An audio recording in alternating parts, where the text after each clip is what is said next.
एक घर के भीतर कुछ ऐसा हो रहा था जो आने वाले कुछ घंटों में उस परिवार की जिंदगी को बदलने वाला था। भागीरथपुरा में वह एक छोटा सा मकान जहां 19 साल का गौरव अपनी पढ़ाई में डूबा रहता था, अचानक से एक भयानक कहानी का केंद्र बन गया। उस रात गौरव की मां ने सोचा भी नहीं था कि जब वह अगली सुबह अपने बेटे को नींद से जगाने के लिए जाएगी तो उसका बेटा कभी भी उस गहरी नींद से नहीं उठने वाला है। दरवाजे के पीछे छुपा हुआ था एक ऐसा सच जिसे जानने के बाद उनका संसार बिखरने वाला था। जी हाँ, हम बात कर रहे हैं गौरव हाड़ा केस के बारे में। ये एक ऐसा केस है जिसे नेशनल कवरेज ना मिल सका, शायद इसलिए कि जो भी कुछ हुआ वह एक लड़के के साथ हुआ और वहीं उल्टा ये सब कुछ एक लड़की के साथ हुआ होता तो आज ये एक नेशनल मुद्दा जरूर बन चुका होता, पर ऐसा नहीं हुआ। लेकिन इस वीडियो को आप लोग अंत तक जरूर देखिएगा और अपने भाइयों बहनों और जानकार लोगों को शेयर करिएगा ताकि कोई भी इस तरह के ट्रैप में ना फंस सके और इस केस के बारे में ज्यादा से ज्यादा लोगों को पता चल सके जो चंद आर्टिकल्स और कुछ वीडियोज में ही दबा रह गया। क्या था ये पूरा मामला, जानेंगे सब कुछ आज की इस वीडियो में विस्तार से। गौरव हाड़ा एक 19 साल का सामान्य सा लड़का जो इंदौर के भागीरथपुरा इलाके में रहा करता था। वह कॉलेज में बी फार्मा की पढ़ाई कर रहा था। उसके माता पिता और बहन के साथ उसकी जिंदगी एक खुशहाल परिवार की तरह बीतती जा रही थी, लेकिन गौरव की जिंदगी में एक कमी थी, उसे वो भीतर ही भीतर खाए जा रही थी। वो थी इंग्लिश ना बोल पाना। उसे सही से इंग्लिश बोल पाने में काफी परेशानी होती थी, जिसके कारण वह कॉलेज में अपने दोस्तों और टीचर के साथ सही से इंग्लिश में बात नहीं कर पाता था। यह बात उसे अंदर ही अंदर बहुत परेशान करने लगी और इस वजह से ही उसने इंग्लिश सीखने के लिए कोचिंग क्लास ज्वाइन करने का फैसला ले लिया। गौरव के इस फैसले से उसके माता पिता बहुत खुश थे क्योंकि उन्हें लगने लगा कि उनका बेटा अब कुछ नया सीखने जा रहा है, मगर उन्हें यह बात नहीं पता थी कि गौरव का यही फैसला उसकी जिंदगी का सबसे खतरनाक मोड़ बन के साबित होगा। गौरव ने अन्ना नगर में एक कोचिंग सेंटर में इंग्लिश सीखने के लिए दाखिला ले लिया। वहां उसकी मुलाकात आकांक्षा से हुई। आकांक्षा जो उसकी इंग्लिश टीचर थी। आकांक्षा उम्र में गौरव से कुछ साल छोटी भी थी। वो सिर्फ 16 साल की थी, लेकिन उसकी इंग्लिश बहुत अच्छी थी और यही वजह थी कि उसके पास कॉलेज के भी स्टूडेंट इंग्लिश सीखने के लिए आया करते थे। अब शुरुआती दौर में तो गौरव और आकांक्षा के बीच सिर्फ टीचर और स्टूडेंट का ही रिश्ता था, लेकिन धीरे धीरे यह रिश्ता दिन ब दिन कुछ और ही रूप लेता जा रहा था। गौरव ने आकांक्षा के साथ समय ज्यादा बिताना शुरू कर दिया। अब उनकी बातें क्लास रूम तक सीमित नहीं रह गई थी। वे दोनों सोशल मीडिया पर भी आकर के बातें करना शुरू कर चुके थे, इसीलिए उनकी दोस्ती अब दिन ब दिन और गहरी होती जा रही थी। वे दोनों एक दूसरे के बहुत करीब आते चले गए। यह रिश्ता अब एक गहरे भावनात्मक यानी कि प्यार में बदलने लगा था, लेकिन इस रिश्ते का एक ऐसा पहलू, एक डार्क पहलू भी था जो कि गौरव नहीं समझ पा रहा था और उनका रिश्ता लगभग 11 महीने तक ऐसे ही चलता रहा। पर शायद 11 महीनों में से कुछ महीने ही उन्होंने प्यार से बिताए होंगे, क्योंकि आकांक्षा ने धीरे धीरे गौरव पर हावी होना शुरू कर दिया था। उसने गौरव से कहा कि वह सिर्फ उसी से बात करे और अपने दोस्तों और परिवार से दूरी बना कर रखे। कहने का मतलब वो जो कहे वही गौरव करे और किसी से भी कोई भी नाता ना रखे, जो कि किसी के लिए भी ऐसा कर पाना बहुत ही मुश्किल हो सकता है और गौरव के लिए भी ये बहुत ही मुश्किल भरा काम था। वह आकांक्षा को हालांकि बहुत पसंद करता था, लेकिन इसका मतलब ये नहीं था कि सिर्फ उसके लिए वो अपने दोस्तों, अपने परिवार और माता पिता से नाता तोड़ दे। इसीलिए उसने सोचा क्यों ना मैं आकांक्षा से ही दूरी बना लूं।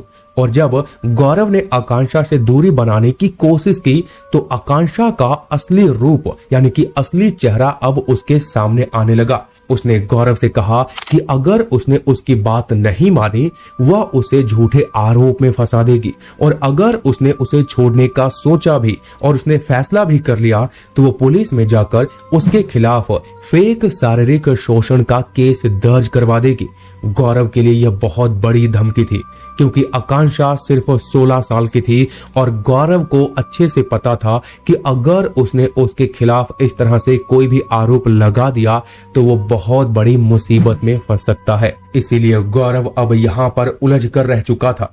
लेकिन फिर भी वो इसके बावजूद भी उसने आकांक्षा से दूरी बनाने की हर कोशिश की, लेकिन हर बार आकांक्षा उसे और भी फंसाती चली गई। वह अब एक जाल में फंस चुका था जिससे गौरव का बाहर निकल पाना लगभग नामुमकिन हो गया था। गौरव की परेशानी यहीं पर खत्म नहीं हुई।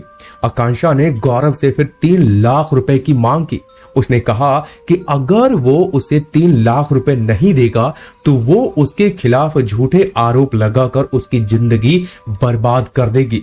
यह सुनकर गौरव के होश उड़ गए।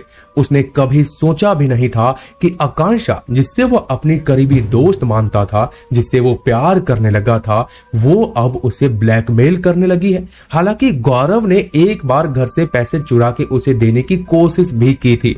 खैर, गौरव ने यहाँ पर थोड़ी सूझबूझ से भी काम लेने का सोचा भी था, लेकिन उसकी शायद ये सूझबूझ काम नहीं आई, क्योंकि वो खुद आकांक्षा के भाई से ही मदद मांगने के लिए चला गया, यानी कि चोर के घर में ही चला गया।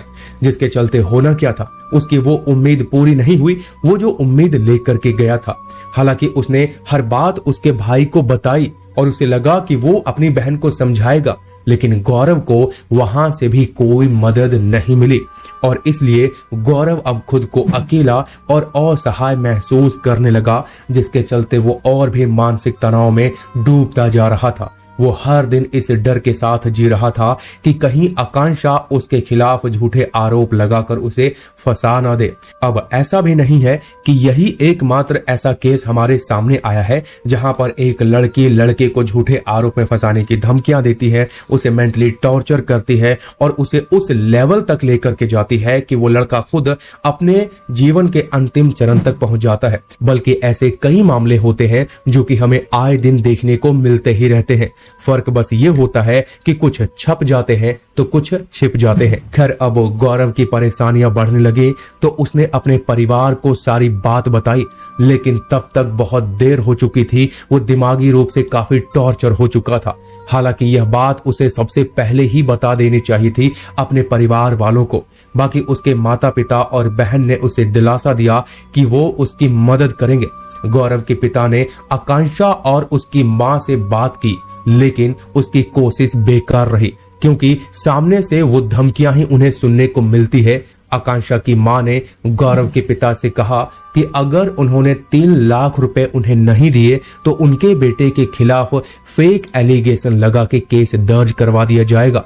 गौरव के परिवार ने पुलिस से मदद की गुहार लगाई, लेकिन पुलिस ने इसे सिर्फ एक घरेलू मामला मानकर टालने की कोशिश की और गौरव के पिता ने कई बार शिकायत दर्ज करवाई, लेकिन हर बार उन्हें निराशा ही हाथ लगी। पुलिस ने इस मामले को गंभीरता से नहीं लिया और गौरव की स्थिति और भी दिन ब दिन बिगड़ती जा रही थी। गौरव अब पूरी तरह से मानसिक और भावनात्मक दबाव में आ चुका था।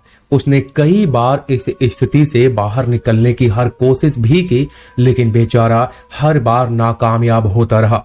आकांक्षा और उसकी मां ने उसके खिलाफ पुलिस में शिकायत भी दर्ज करवाई थी। फिर गौरव को और उसके परिवार वालों को थाने बुलाया गया और उससे पूछताछ की गई। हालांकि ये भी जानकारी सामने आई कि पुलिस वालों ने गौरव से कहा था कि 45,000 रुपए दे दिए जाएं तो ये मामला सुलझा दिया जाएगा। अब गौरव ने आखिरी बार अपने परिवार से मुलाकात की। उसने अपने बहन से कहा कि वह अब चिंता ना करे, वो सब कुछ ठीक कर देगा और जल्द ही वह मुसीबत भी खत्म हो जाएगी। लेकिन शायद उसके मन में कुछ और ही चल रहा था। वह परिवार को परेशानी में नहीं देखना चाहता था और वो जानता था कि जो भी परेशानी है वो उसी की वजह से आई है। इसीलिए उसने अपनी चिंता को खुद में समेट लेने का फैसला कर लिया। गौरव की मां ने उस सुबह गौरव को आवाज दी, लेकिन कमरे से कोई आवाज नहीं आई। काफी आवाज लगाने पर भी जब कोई प्रतिक्रिया सामने से नहीं आ रही थी, तब दरवाजा तोड़ने का फैसला कर लिया गया। फिर दरवाजा तोड़ करके जब अंदर वे दाखिल हुए तो जो उन्होंने वहां दृश्य देखा वह उनके लिए जिंदगी का सबसे बड़ा झटका साबित हुआ। गौरव फांसी के फंदे से लटकता हुआ पाया गया। उसके माता पिता की ये सब देख करके चीखें निकल गईं।